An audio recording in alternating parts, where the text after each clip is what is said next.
যথাযথ ব্যবস্থা না নেয়, প্রতারণা করতে না পারে, আগামী 11 থেকে 15 জানুয়ারি পর্যন্ত রাজধানীর থানায় থানায় মানববন্ধন কর্মসূচি পালন করা হবে। 16 জানুয়ারি জাতীয় ভোক্তা অধিদপ্তরে স্মারকলিপি পেশ এবং 18 জানুয়ারি জ্বালানি মন্ত্রণালয় অভিমুখে পদযাত্রা এবং স্মারকলিপি পেশ করা হবে।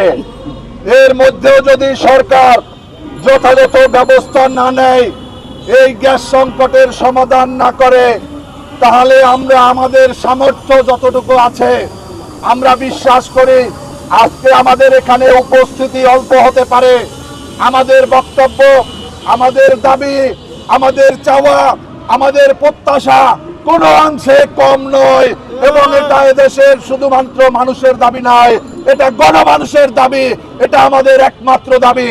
আজকের এই সভা থেকে বাংলাদেশ লেবার পার্টি আমরা এখন বর্তমানে কোন রাজনৈতিক জোটে আমরা নাই।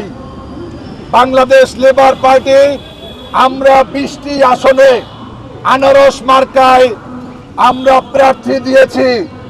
আগামী নির্বাচনে আমরা কতগুলো ভোট পাবো, আমাদের কতজন এমপি হবে, আমরা এটাকে বড় করে দেখতে চাই না। আমরা দেখতে চাই এদেশের মানুষের সাথে যেন কোনো রাজনৈতিক দল, কোনো রাজনৈতিক জোট প্রতারণা করতে না পারে। এজন্য আমাদের দাবি নিয়ে, আমাদের বক্তব্য নিয়ে আমরা মানুষের কাছে যাব।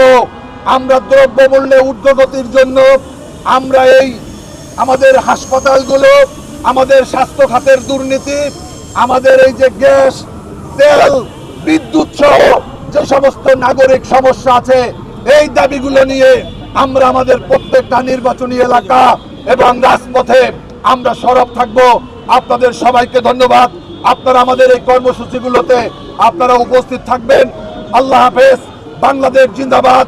বাংলাদেশ লেবার পার্টি জিন্দাবাদ।